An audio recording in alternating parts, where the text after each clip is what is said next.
경상도에 사는 임수민 씨가 아주 많은 고민 끝에 보내주신 사연인데요. 제보자 수민 씨 인터뷰를 일단 먼저 듣고 시작하겠습니다. 언니 올리기에는 진행 중이고 너무 긴 이야기라서 말하는 것도 좀 꺼려지긴 했는데 최근에 좀 이상한 일이 좀 있어서 이거는 내가 혼자 끙끙 앓기보다는 어디 한번 알려볼까? 이런 생각으로 좋은 방법이에요. 여기 제목까지 오게 됐네요. 이 이야기는 지금으로부터 19년 전 주인공인 수민 씨가 그러니까 10살 정도 됐을 때 무렵에 시작이 되었어요. 제가 끔찍했던 그날의 기억을 전해드리겠습니다. 저는 대구에 살고 있는 10살 임수민입니다. 저는 아빠와 단 둘이서 살고 있었어요. 사실 저는 엄마를 한 번도 본 적이 없어요. 어른들 말로는 제가 아주 어릴 때부터 아빠가 저를 혼자 키우셨대요. 근데 혼자여도 딱히 슬프진 않아요. 수민아, 아빠 왔다. 아빠! 일로 와봐. 으짜, 이거 우리 딸. 왜냐면 아빠가 서울에 다녀오시면 혼자 둬서 미안하다고 예쁜 머리핀, 원피스, 간식거리까지 잔뜩 사다 주곤 하셨거든요. 그런데요. 이런 저희 가족에게 최근에 좀 이상한 일이 생겼습니다. 그날은 1년에 한 번 할머니 집에 가는 추석날이었어요. 할머니는 작은 시골 마을에 살고 있었는데요. 그래서 밤마다 유난히 주위가 캄캄하고 고요했죠.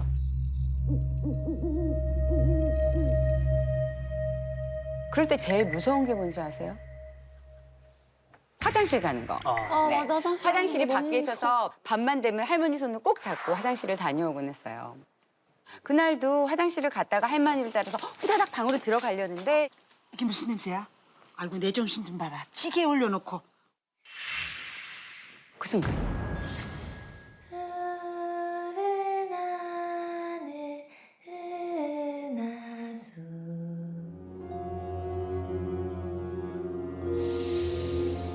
누군가 나지막하게 노래하는 소리가 들리는 거예요.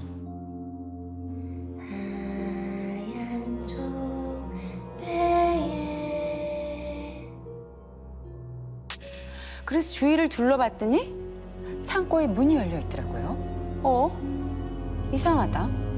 저는 찬찬히 창고로 다가갔습니다.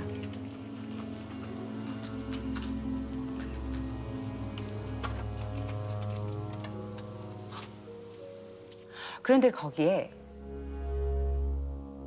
웬 여자가 앉아 있는 거예요. 오, 이거. 긴 머리에 분홍색 원피스를 입은 여자. 수수깡처럼 깡마른 다리를 위아래로 까딱까딱 흔들고 있었어요. 여자는 저랑 눈이 탁 마주치자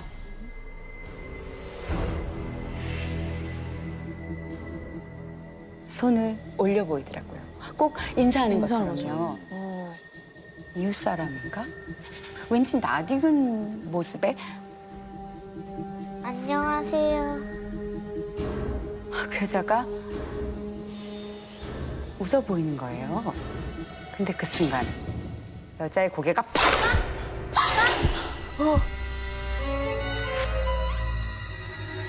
할머니! 전 너무 놀라서 할머니 방으로 뛰쳐들어갔어요. 할머니! 저희 창고방에 이상한 사람이 있어요. 에이, 이 야밤에 거기 누가 들어가? 네가 잘못 봤겠지. 아, 진짜요. 긴 머리에 분홍 원피스를 입고 있는 여자가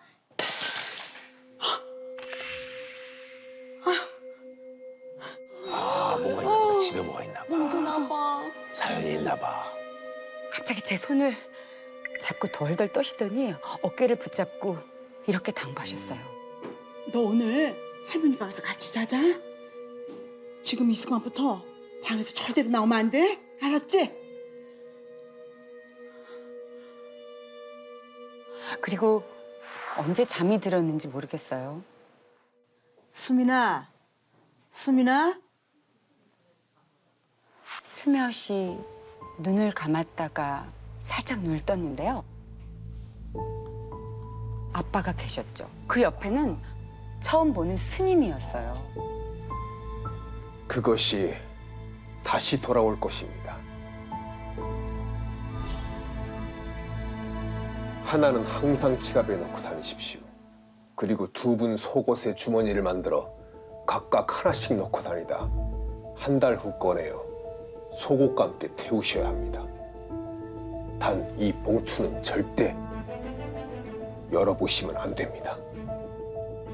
할머니는 바느질로 제 속옷에 주머니를 만들어서 부적을 넣어주셨습니다. 옛날에 그랬어. 그리고는 집 밖을 나갈 때는 반드시 부적을 넣은 속옷을 입어야 한다면서 신신당부를 하셨죠. 행운의 부적 덕분일까요? 대구로 돌아온 저는 평소하고 다름없는 평온한 일상을 살고 있었어요. 그리고 약속한 한 달째가 되는 날. 아빠와 부적을 모은 뒤 할머니 집으로 가기 위해서 차에 올라탔는데요. 잠깐 잠에 들었다가 눈을 떠보니까 아빠가 없는 거예요. 어디 가셨어? 그런데 그때 빈 운전석에 빨간 봉투 하나가 눈에 들어왔어요. 아빠가 서둘러 막 내리면서 하나를 떨어뜨리셨나 봐요. 그런데 있잖아요. 그 안에 뭐가 들어있을지 아, 궁금해. 너무 궁금한 거죠. 애들은 또 보면 궁금해. 애들은 보면 궁금해. 저는 호기심을 참지 못하고 봉투를 살며시 열어보았습니다. 안 된다니까. 이게 뭐야? 봉투 안에 든 건 더럽고 낡은 종이었어요. 이 더러운 게 무슨 행운을 준다는 거지? 이렇게 생각하고 있었는데 뭐 하는 거야? 너 이거 꺼리면 큰일 나는 거 몰라? 아빠는 잔뜩 화가 난 표정으로 제 손에서 낚아채듯이 부적을 들고 가셨어요. 그리고는 그 자리에서 다급하게 부적을 태우기 시작하셨죠. 아버지가 막 부적을 낚아채서 미친 듯이 라이터를 켜서 부적에 불을 붙이는데 불은 안 붙고 부적을 뒤지고 그을리다시피 하니까 그제서야 계속 안 타다가 겨우겨우 탔는데 그 상황이 어렸을 땐 신기했던 것 같아요. 왜 안 타지? 크고 나서 타지 않은 게 정말 안 좋은 상황이구나 이렇게 알게 된 거죠. 그로부터 1년 후 이상한 일은 이게 끝이 아니었어요. 늦게까지 놀이터에서 놀다가 집에 가는 길이었습니다. 근데 저 앞에 익숙한 뒷모습이 보이는 거예요. 아빠인 것 같더라고요. 반가운 마음에 아빠 하고 부르려는데 웬 여자 실루엣이 찰싹 붙어있는 거예요. 자세히 보니까 그때 창고에서 봤던 바로 그 여자였어요. 부동산이 없어.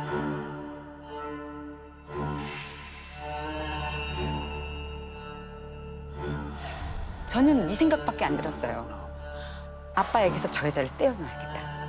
그래서 저는 재빨리 다가가서 아빠의 한쪽 팔을 잡아당겼습니다. 그랬더니 여자가 표독스러운 얼굴로 저를 휙 째려보더니 그 여자도 반대편에서 아빠의 팔을 세게 잡아당기기 시작한 거예요. 줄다리기처럼.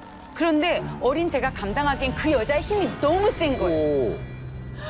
안 돼요, 우리 아빠 안 돼요. 싫어요, 저리 가요. 아빠를 뺏길까 봐 정신없이 눈물이 나왔어요. 온몸에 힘을 실어서 아빠의 팔을 잡고 매달리는데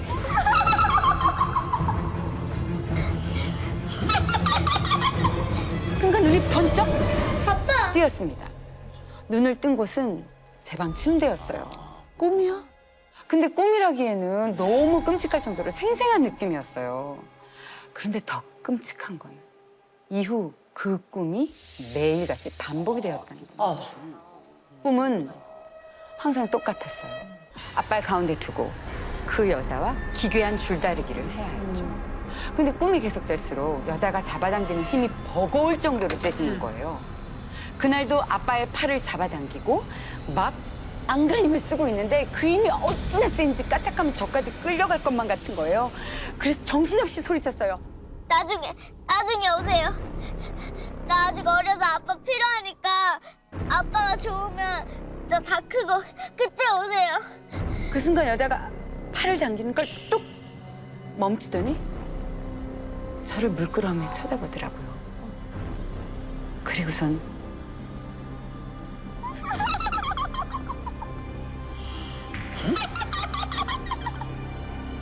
그 모습을 마지막으로 그전 정말 거짓말처럼 제 앞에 다시 나타나지 않았어요. 나래 막. 그렇게 1년, 2년 그날의 일은 그저 기이한 경험 정도로 남아서 제 기억 속에서 점점 사라져갔죠. 그리고 제가 22살이 되던 해였습니다. 다 크고 나서. 그날은 정말 그냥 평범한 날 중에 하나였어요. 그 꿈을 꾸기 전까지는요. 꿈에서 아빠랑 제가 어릴 때 다녔던 학교를 가게 된 거예요. 아빠는 늘 바빠서 학교 행사를 잘 못 오셨거든요. 아빠. 신이 나서 여기저기 돌아다니던 중에 아빠가 이런 말을 하시더라고요. 근데 수민아, 이제 너한테 용돈 못 주는데 괜찮아? 용돈? 용돈은 무슨. 저도 이제 성인이에요. 다 밥 벌어먹고 하니까 용돈은 이제 괜찮아요. 그래? 그럼 됐네.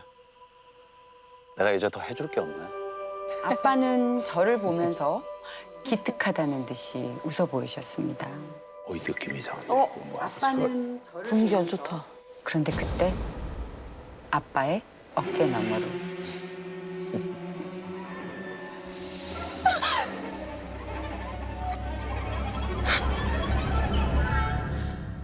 (12년) 전 창고에서 봤던 바로 그 여자. 그 여자가 다시 찾아온 거예요. 그 여자는 그때처럼 소름 끼치게 웃어 보이며 아빠의 팔을 세차게 잡아당기기 시작했습니다.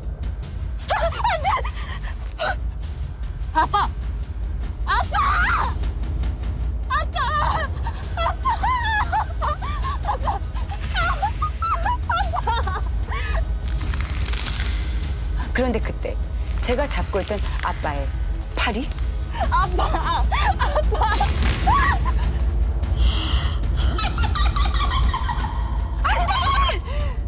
저는 절규하듯 소리쳤어요. 여자는 그런 저를 보면서 자지러지게 웃더니 천천히 저에게 다가오며 알 수 없는 말을 중얼거렸습니다. 네가 필요하다면 순식간에 제 눈앞에 온 여자는 핏발선 눈을 하고 소리를 쳤어요. 네가 엄마가 필요하다며. 그 모습을 끝으로 저는 기절하고 말았습니다. 눈을 떠보니 제 방 침대더라고요. 그리고 얼마 지나지 않아 건강하셨던 저희 아빠는 갑작스럽게 말기암 판정을 받고 제 곁을 떠나셨습니다. 검진 딱 했을 때 대장암 말기로 나와서 근데 이제 그 전부터 막 아프다가 그런 게 아니고 그냥 갑자기 그렇게 된 거라서 그냥 모든 게 상황 자체가 이렇게까지 온 것도 다 제 잘못 같고 내가 그래서 내가 이런저런 상황을 벌이지 않았으면 아버지가 오래 사셨을까? 안 아프셨을까? 라는 생각은 진짜 많이 했죠. 사실은 또 그렇게 생각할 수 있죠. 49세 때도 할머니가 아빠 없어서 외롭겠다. 내가 다 챙겨드릴게. 이런 식으로 꿈에 나왔거든요. 그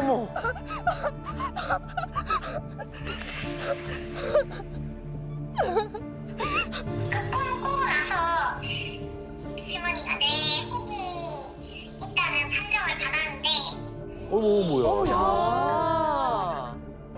술도 못 받고 그냥 그러고 돌아가셨죠. 아니 무슨 원한이 있는 거야 뭐야 이거. 왜 그래? 저는 유일한 그늘이었던 아빠와 할머니를 그래. 모두 잃었습니다. 하지만 마냥 슬퍼할 수가 없었습니다. 네가 엄마가 필요하다며 여자 이 마지막 말을 듣는 순간 저희 가족을 지독히도 따라다녔던 그 여자가 누군지 생각났거든요. 생각이 나? 어릴 적 할머니는 홀로 딸을 키우는 아빠를 늘 걱정하셨어요. 그러던 어느 날 할머니가 어떤 여자분 손을 잡고 집에 들어오셨습니다. 수민아 봄아. 그 모습이 천사처럼 예뻐서 저런 분이 우리 아빠의 짝지가 됐으면 좋겠다 했던 기억이 나요. 미경아 인사해라. 그런데 안녕하세요. 저는 25살 윤미경입니다. 할머니가 아빠 앞에서 인사를 시키셨는데 그분이 꼭 아이처럼 인사를 하시더라고요. 그 모습을 본 아빠의 표정은 차가워졌어요. 아니 얘. 아이고 참. 수민아 이리 와서 인사해. 옳지. 안녕하세요.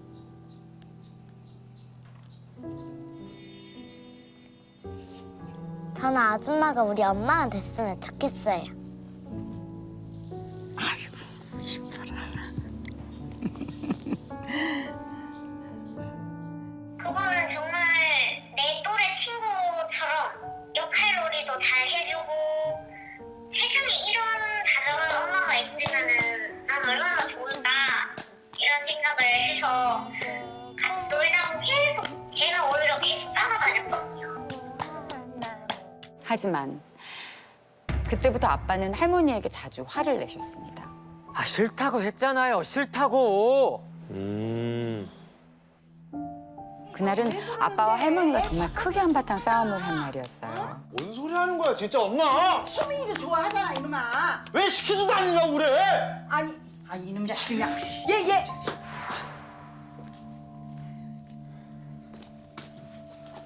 집에 데려다 줄 테니까 가요.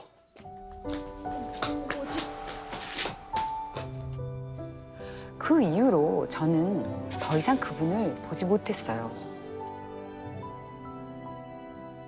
나의 아빠와 할머니를 모두 빼앗아간 가짜 엄마. 그런데 이제 제 차례가 온 걸지도 모르겠어요. 언제부터인가 비어있는 아빠의 방에서 익숙한 소리가 들려요.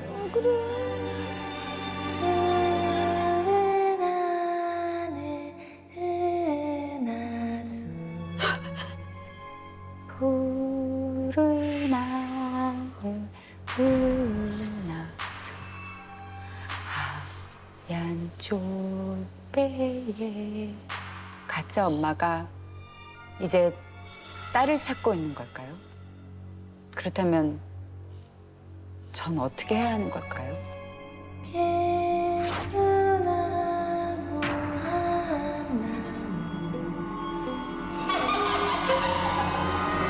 이번 사연은 서울에 살고 계신 정유한 님이 보내주셨는데요. 2010년 겨울 방학을 맞아 새 아르바이트를 시작하게 됐다고 해요. 그런데 그곳에서 기묘한 무언가를 발견하게 됩니다. 대학 덕분에 서울에 온 지도 어느덧 1년째. 그토록 바라던 서울 상경이었지만 현실은 생활비 때문에 허덕여야만 했습니다. 빡빡하지. 예. 여러분 2010년 최저 시급이 얼마인지 기억하십니까? 3,800원. 한 5,600원 되려나 그 당시에? 아까 그때 4,400원대 받았던 것 같아요. 예. 바로 4,110원. 그런데 무려 시급을 8,000원이나 주는 꿀 알바를 발견하게 된 거예요.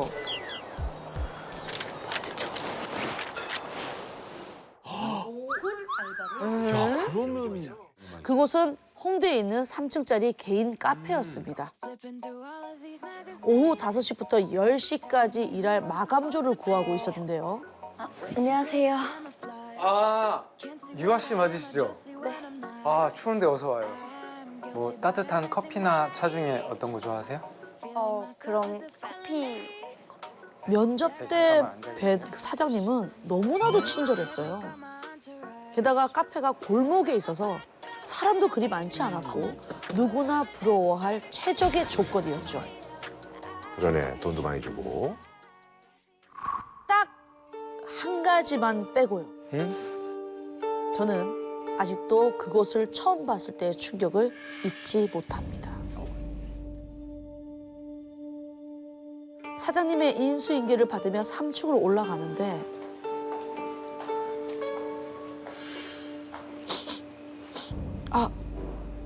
뭐지? 근데 사장님이 곧바로 문을 열지 않고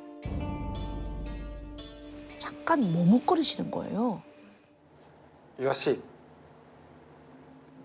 아내 보고 크게 놀라지 않았으면 좋겠어. 대체 뭐가 있길래? 의아해하며 천천히 창고 문을 열었습니다.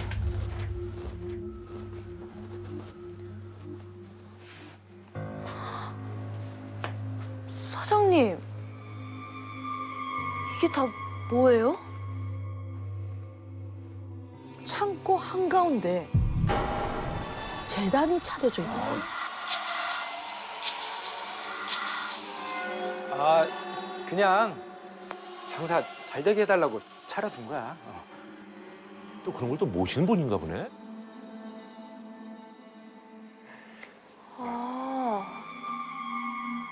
사장님은 별거 아니니 신경 쓰지 말라고 얼버무리시더라고요. 오늘 본 거는 못 본 척 해줘. 다른 데 가서도. 재단은 절대 건드리지 말고. 근데 그때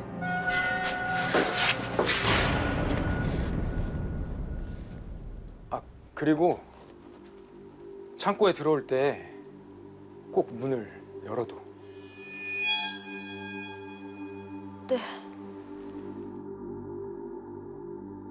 얼이 빠진 저에게 사장님은 꼭 지켜야 하는 주의사항이라며 말씀해 주셨습니다. 가끔 문이 닫히면 안쪽에서 안 열릴 때가 있다고 하더라고요. 위험하다. 재단도 그렇고 영 좀 찝찝했지만 다른 장점들을 꺾을 만한 치명적인 단점은 아니었습니다. 그렇게 저는 그곳으로 출근을 했어요. 그리고 며칠 후 카페 일을 마치고 바로 다음 알바를 가야 하는 날이었어요. 열심히 사네. 저도 옷을 갈아입기 위해 서둘러 화장실을 향했습니다. 언니야? 잠깐만, 빨리 갈아입고 나갈게. 나 늦었는데 어떡하지? 그래. 그냥 창고에서 갈아입자. 재단 때문에 조금 찝찝했지만 어쩔 수 없었죠. 아이고.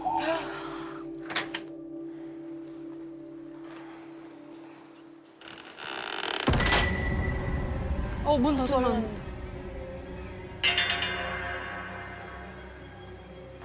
별일이야 있겠어? 그리고 이제 문을 닫고 이제 옷을 막 갈아입고 있는데 세정 언니야? 잠깐만. 노크 소리가 들렸습니다. 잠깐만. 나 다 입었어. 하지만 아무 대답 없이 깜짝이야. 저는 급하게 옷 매무새를 정리한 후 문고리를 돌렸어요.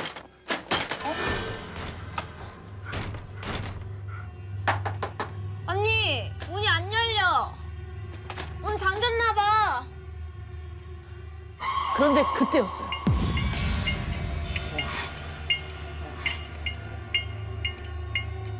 창고 문이 깜빡깜빡하면서 꺼지려고 하는 거예요. 언니! 언니!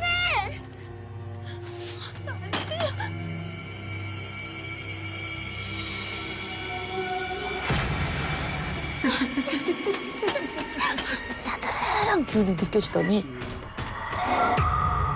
제 손을 움켜쥐는 거예요. 출근했어요.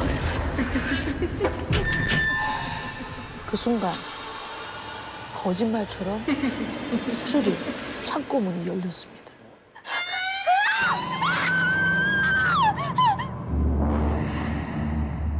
저는 이제 비명을 지르며 창고를 막 뛰쳐내려왔어요.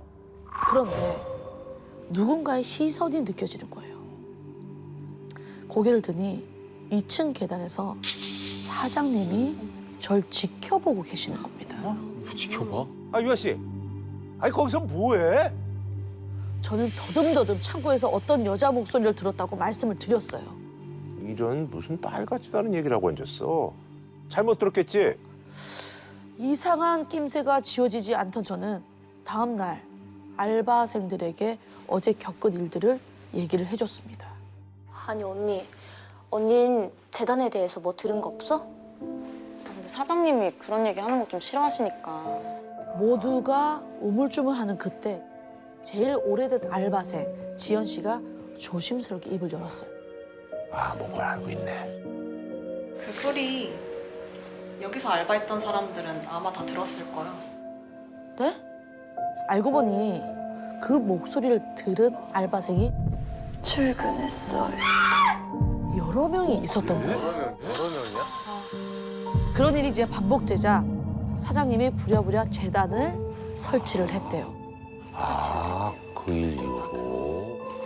지연 씨의 말에 충격을 받은 저는 그만둘까 잠깐 고민을 했어요. 그런데 이제 시급이 이제 너무 세고 딱히 뭐 큰 일이 뭐 생기지는 않았다고 하니까 안 가기만 하면 되니까. 조금만 더 버티자 싶었죠.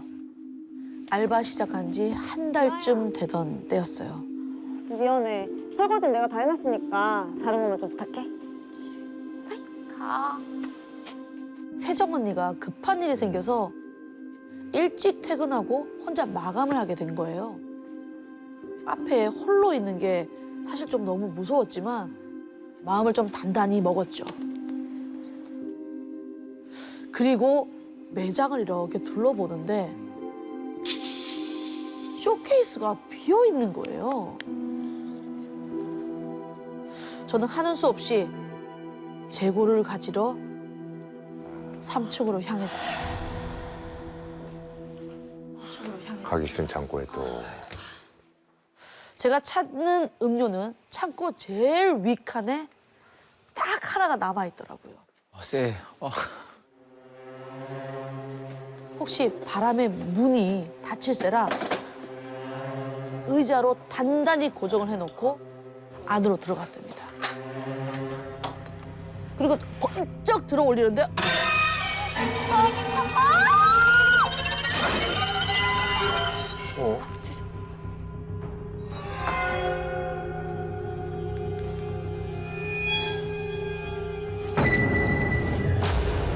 반쯤 찢어진 부적이 제 손에 있는 거예요.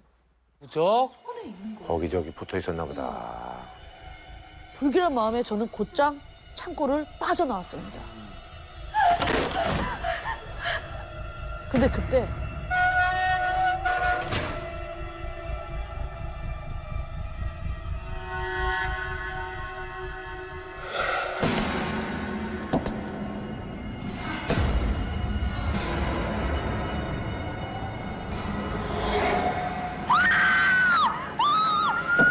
앞만 보면 질주하는데 저를 계속 따라왔어요. 아이고 급한 마음에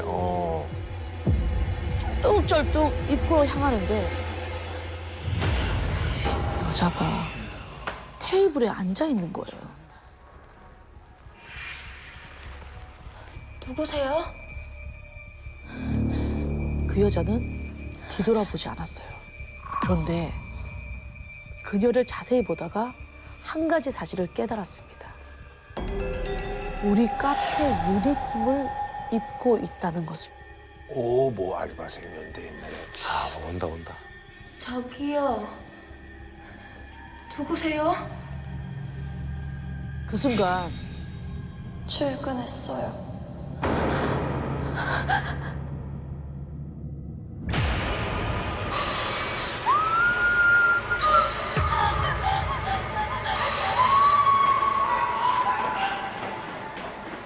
그리고는 엉엉 울며 사장님께 전화를 걸었어요. 사장님, 저 죽을 뻔했어요. 그 여자 대체 누구예요? 당장 이야기 안 해주시면 진짜 저 가만히 안 있을 거예요. 제가 악을 쓰며 따져묻자 사장님은 한숨을 푹 내쉬더니 출근했어요. 그 여자의 정체를 알려주셨어요. 3년 전 이 카페에 알바생 커플이 있었대요. 그런데 어느 날 여자 알바생이 사장님께 조심스레 와서 3개월치 월급을 가불해달라고 하는 거예요. 사장님 드릴 말씀이 있는데요. 그런 경우 있지. 근데 워낙에 성실했던 친구라 흔쾌히 사장님이 돈을 빌려주셨대요. 감사합니다. 그런데 다음 날부터 남자친구인 알바생이 무단 결근을 하더니 여자 알바생까지 잠수를 탄 거예요. 사장 피해자네 어떻게 보면. 너 왜 출근 안 해? 한참 만에 연락이 닿았고 사장님은 이러면 나 신고할 수밖에 없어. 따져 물었죠. 그 여자는 이제 뜸들이다가 이렇게 말을 했대요. 그 돈 저한테 없어요. 그렇게 월급도 값을 받고 사채까지 썼는데 갑자기 남자가 연락 두절이 된 거죠. 그래, 네 사정 알겠어. 그래도 갑을 받은 돈이 있는데 출근해서 일은 해야 되지 않겠니? 어? 사장님이 나무라자 알바생은 정말 30분 만에 도착을 했습니다. 사장님, 저 출근했어요. 어두운 얼굴의 알바생은 옷 갈아입고 오겠다며 곧장 창고로 올라갔대요. 그런데 시간이 한참 지나가도 내려올 생각이 없는 거예요. 사장님이 문을 두드려도 아무 응답이 없자 고민 끝에 열쇠를 열고 들어갔다고 합니다. 그리고 그 자리에 주저앉고 말았대요. 그 여자 알바생이 창고 안에서 목을 맨 거예요. 출근했습니다. 창고 안에서 속삭이던 그 목소리. 혹시 절망에 빠진 그 여자가 아직 카페를 떠나지 못하고 있는 건 아닐까요?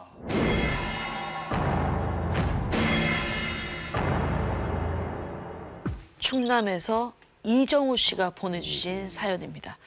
정우 씨가 보내주신 영상이 있거든요. 네네. 그거부터 먼저 함께 보시죠. 볼까요? 여기는 향교라는 곳인데 어렸을 때도 있었는데 향교. 제가 어린 시절을 보낸 제 고향이기도 해요.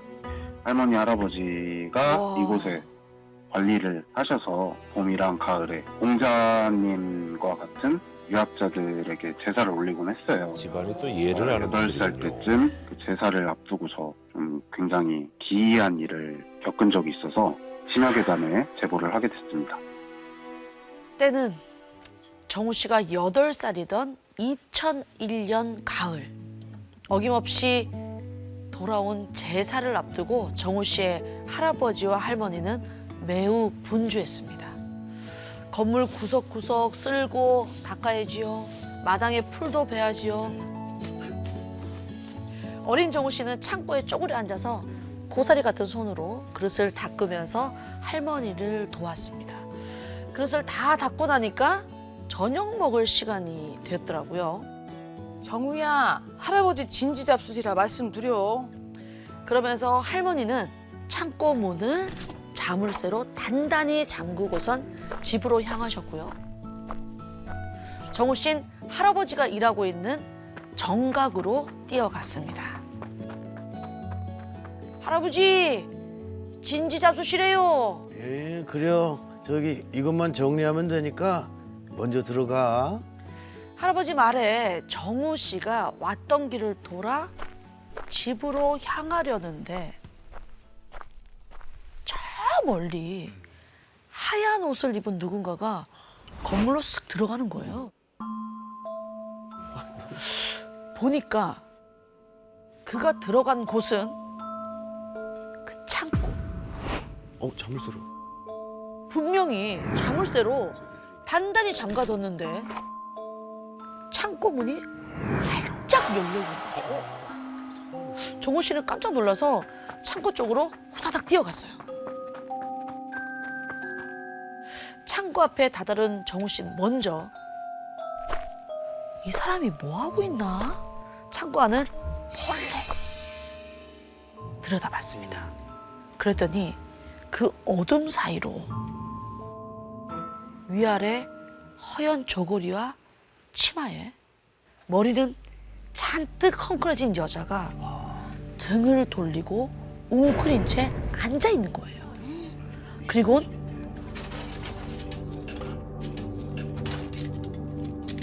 뭔가를 뒤지는 소리가 들렸습니다.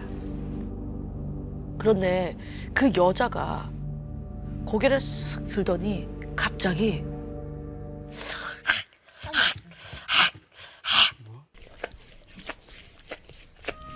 정우 씨가 아까 열심히 닦아둔 그 제사용 그릇 말입니다.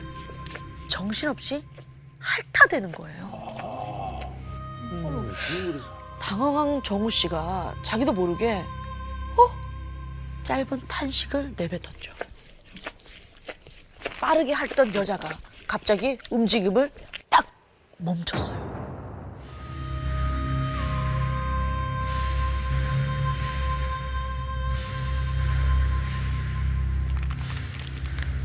뭔가 부서지는 소리와 함께 그 여자의 상체가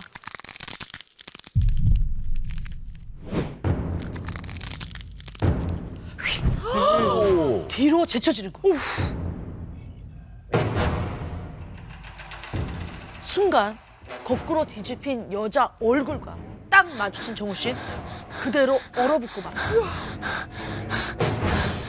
사람 팔뚝만한 커다란 혓바닥이 입 밖으로 길게 늘어져 있는 거예요. 먹잇감을 발견한 맹수 마냥 눈빛을 번뜩이며 갑자기 혓바닥을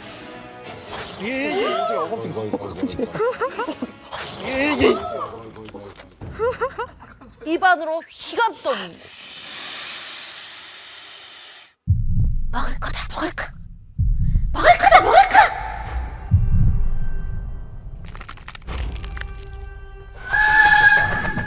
몸을 뒤로 꺾은 그대로 맞죠. 엑소시스트 좀.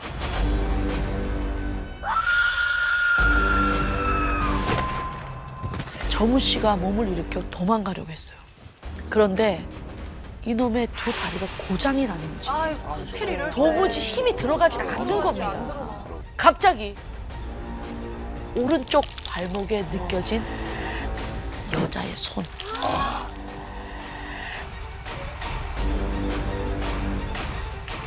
순간 여자가 정우 씨의 몸을 타고 올라왔고 급기야 정우 씨의 코앞까지 다다른 그때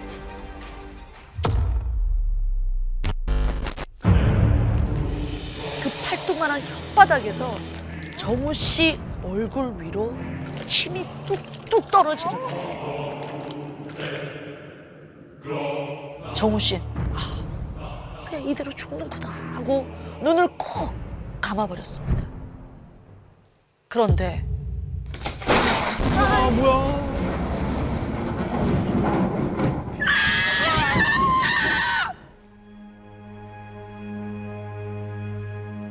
엄청난 굉음과 함께 주변이 퍼런 불빛으로 번쩍하더니 여자의 몸이 저 멀리 나동그라진 거예요. 정우 씨 눈앞엔 정말 믿을 수 없는 광경이 펼쳐져 있었습니다. 영롱하게 일렁이는 파란색 털에 까만 줄무늬가 선명한 호랑이가 웬 어린 소년을 등에 태우고 서 있는 거예요. 호랑이? 정우 씨 또래로 보이는 그 소년은 알록달록 줄무늬 소매에 색동저고리에 한 손에는 뱅글뱅글 모양의 사탕을 들고 있었어요. 정우 씨가 그 모습을 홀린 듯 멍하니 바라보고 있는데 저 멀리 나가떨어진 그 여자가 다시 몸을 거꾸로 뒤집어 세우더니 또 왔어. 정우 씨를 향해 또 돌진을 하더라고요. 그런데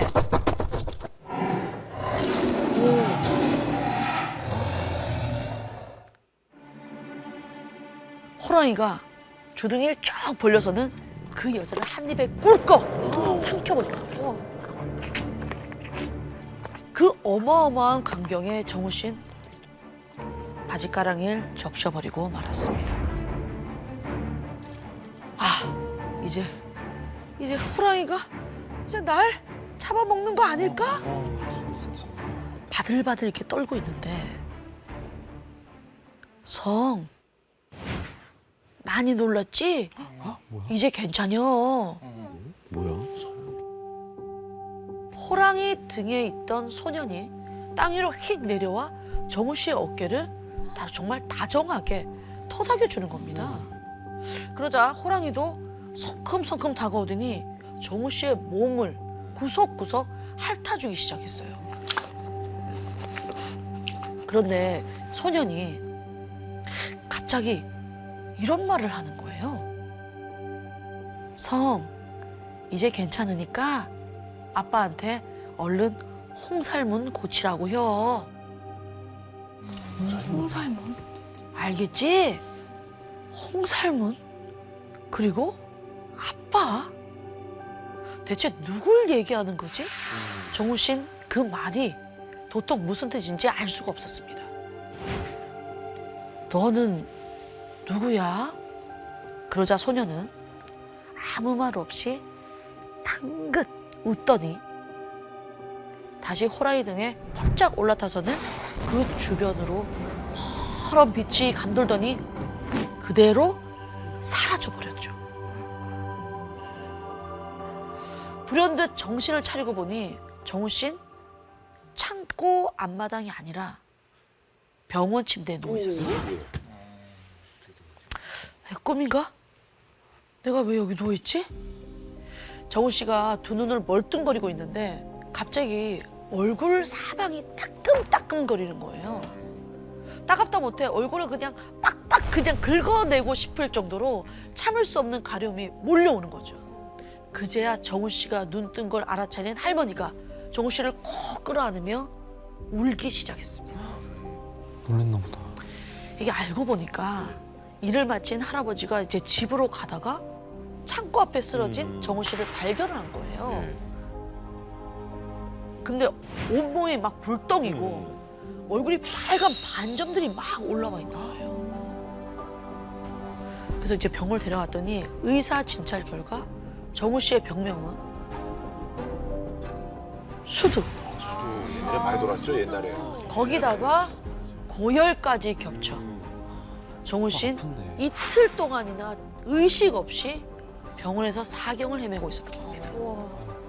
그런데 참 이상한 게요. 다른 곳은 다 괜찮은데 유독 얼굴에만 우둘투둘 반점이 올라와 있는 거예요. 순간 정우 씨 머릿속에 장면 하나가 빠르게 스쳐 지나갑니다.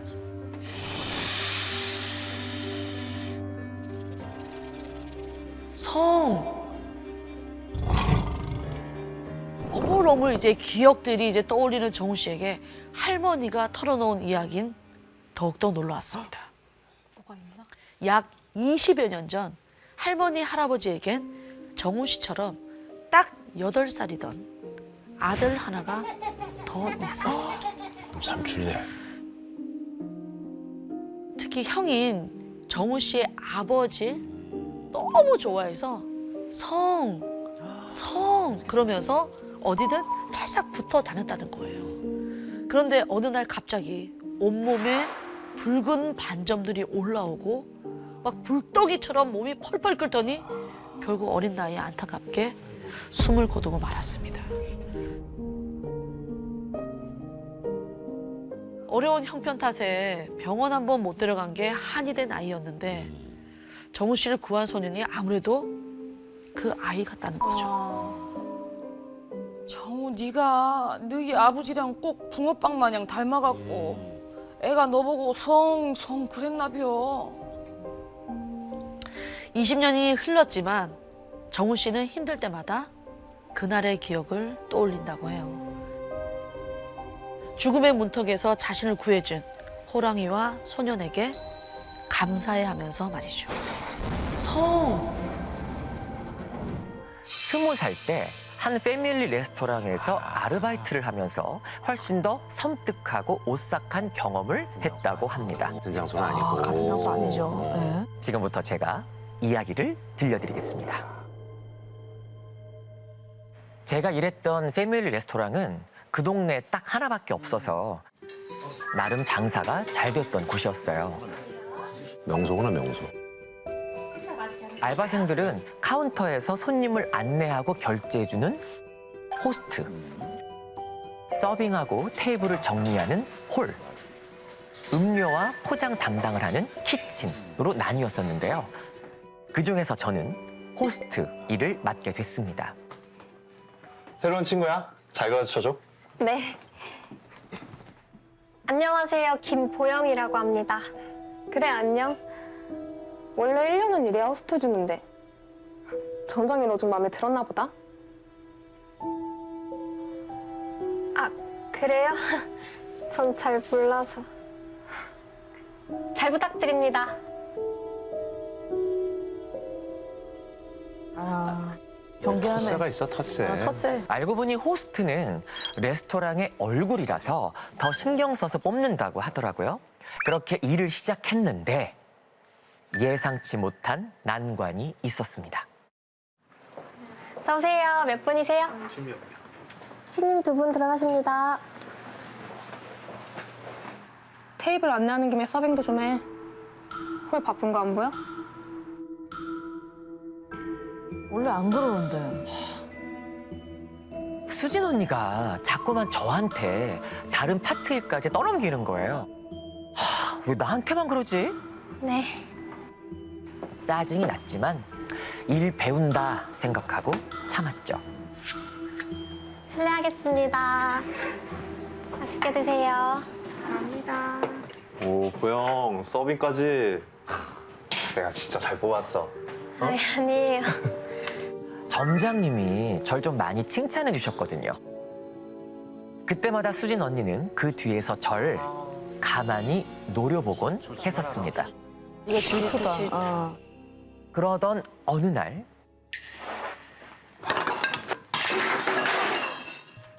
어떡해. 괜찮아? 옷 다 버렸네. 그러게.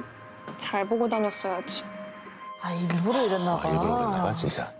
빨리 치워야겠다.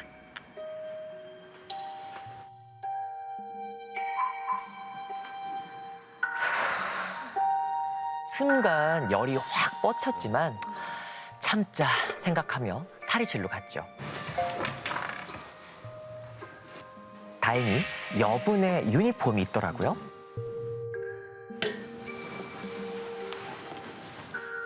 전 서둘러서 더러워진 옷을 갈아입고 카운터로 돌아갔어요.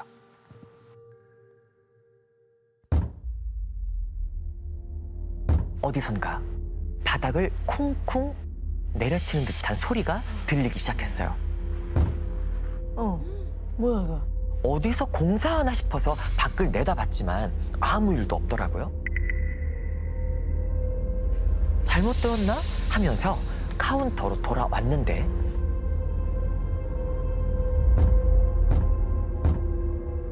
이번엔 카운터 아래에서 소리가 나는 거예요.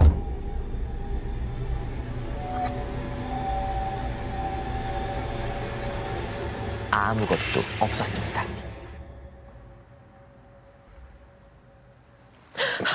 그런데 카운터 앞에 누가 서 있었어요.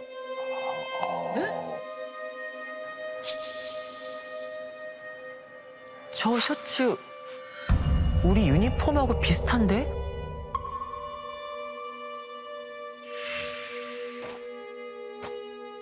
다음 타임 알바인가? 아닌데? 처음 보는데?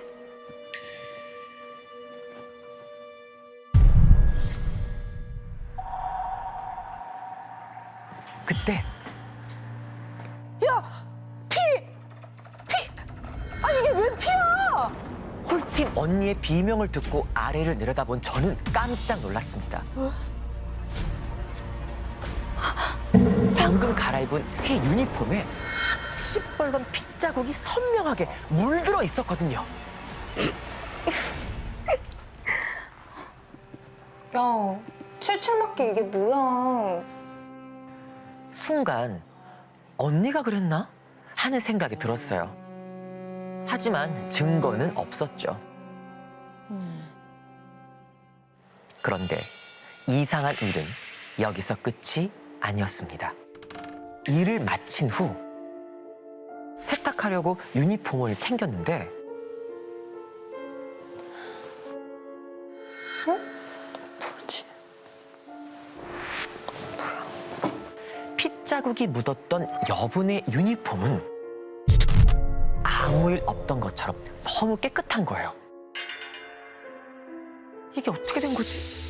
이상하긴 했지만 원래 유니폼이 너무 더러워져서 다음날 저는 또 그 여분의 유니폼을 입게 됐습니다. 조짐이 안 좋은데, 조짐이 안 좋아. 그리고 그날 역시 수진 언니의 은근한 괴롭힘은 계속됐죠. 보영, 투고박스 부족하대. 좀 갖다 줘. 네? 그거 키친 파트에서 챙기는 거 아니에요? 그래서? 하기 싫어? 결국 저는 식재료를 저장해 두는 저온 창고로 내려가야 했죠. 투고박스가 거기에 있었거든요. 문을 열자 창고 특유의 스산한 냉기가 훅 끼쳤어요.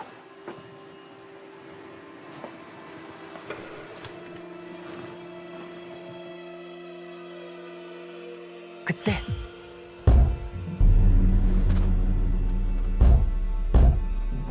그 소리가 또 들리기 시작했어요.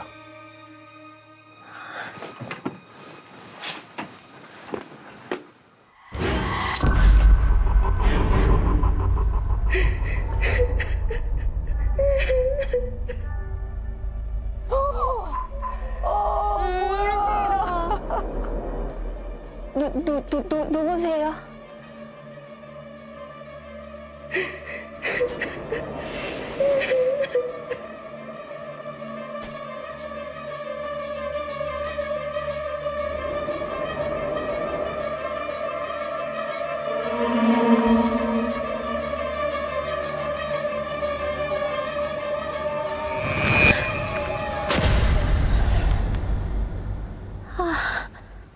그렇게 가슴을 쓸어 내리는 순간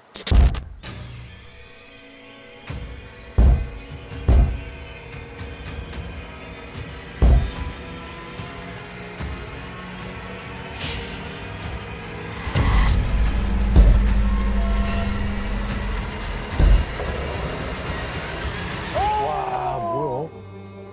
그 여자였어요. 어제 레스토랑에 혼자 왔던 그 여자.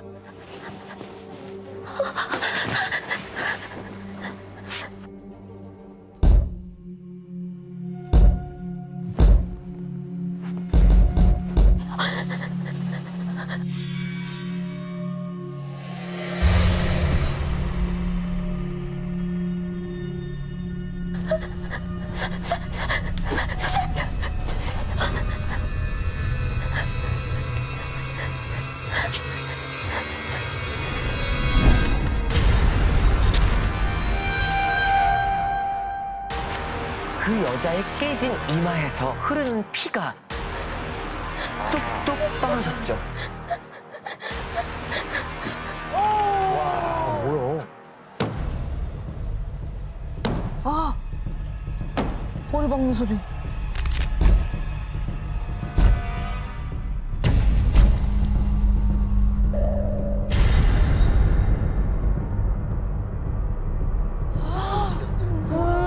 머리는 쾅쾅 울리고 정신을 잃어버릴 것 같았고 마구 몸부림을 치던 그때 보영아, 정신 차려! 점장님이 절 붙잡고 있었어요. 혼자 머리 박고 있었던 거야? 제 머리를 이제 이렇게 계속 박아댔는데 그게 통증이 너무 심해서 이게 꿈인지 현실인지 분간이 안 될 정도였어요. 반쯤 정신을 이제 놓고 있었는데 깨우려고 이렇게 건드렸는데 건들지 마라고 하면서 그대로 머리를 계속 박았다고 하더라고요. 이거 본인 기억 못 하는 거야. 한 10분 정도 계속 10분? 저는 아예 기억에 없는 행동이에요. 그치. 기억이 있으면 이걸 뭐 하질 않겠죠. 어머. 아, 왠지 제가 겪은 게 보통 일이 아니라는 생각이 들었죠. 결국 다음 날 점장님께 그만두겠다고 말씀을 드렸어요. 그렇게 저는 오늘이 끝이다 생각하고 탈의실로 갔어요. 저는 또 그 여분의 유니폼을 입게 됐습니다.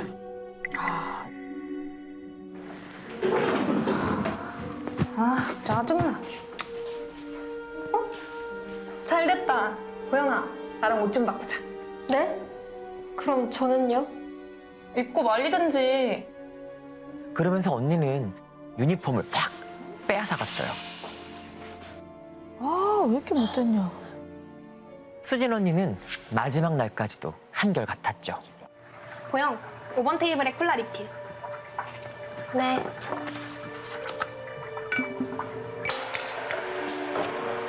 콜라를 따르고 나니까 수진 언니가 나타나서 컵을 휙 낚아채 가더라고요. 웬일이지 싶었는데 역시나 점장님이 나와 있더라고요. 그런데 아니 콜라 맛이 이거 왜 이래요? 네? 아니 무슨 콜라가 이래? 사장님도 뭐라 그랬어요? 5번 테이블에서 난리가 난 거예요. 콜라 맛이 이거 왜 이래요? 아, 정말 죄송합니다. 죄송합니다. 결국 점장님까지 고개를 숙인 뒤에야 소동은 끝이 났어요.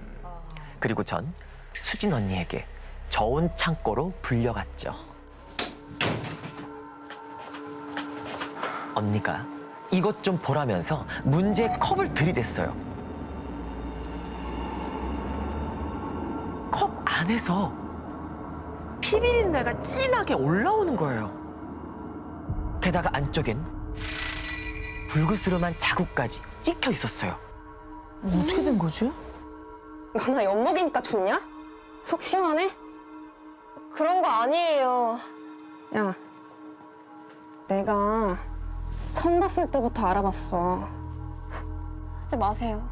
뭘 하지 마. 하지 마시라고요. 그런데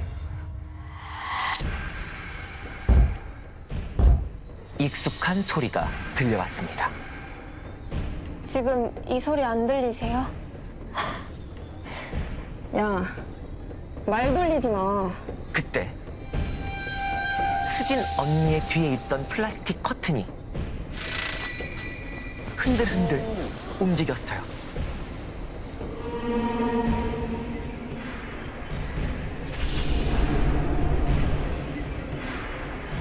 지금 뒤에.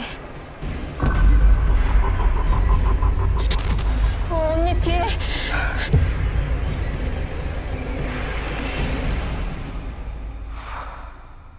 뒤에 뭐가 있다고?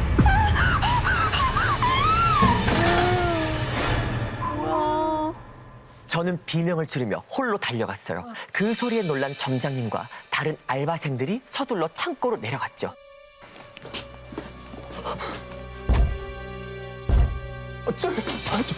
수진아, 정신 차려. 건드리지 마. 너도 죽일 거야. 죽일 거야.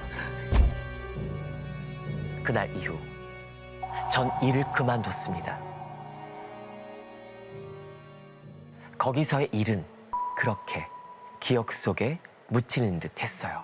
어느 날 길에서 같이 일했던 홀팀 언니를 우연히 마주치기 전까지는요. 잘 지내셨어요? 그러게 오랜만이다. 아직도 거기서 일하세요? 아니. 거기 문 닫았어. 야, 벌써 몇 년 됐다, 야. 뭐로 소문났구나.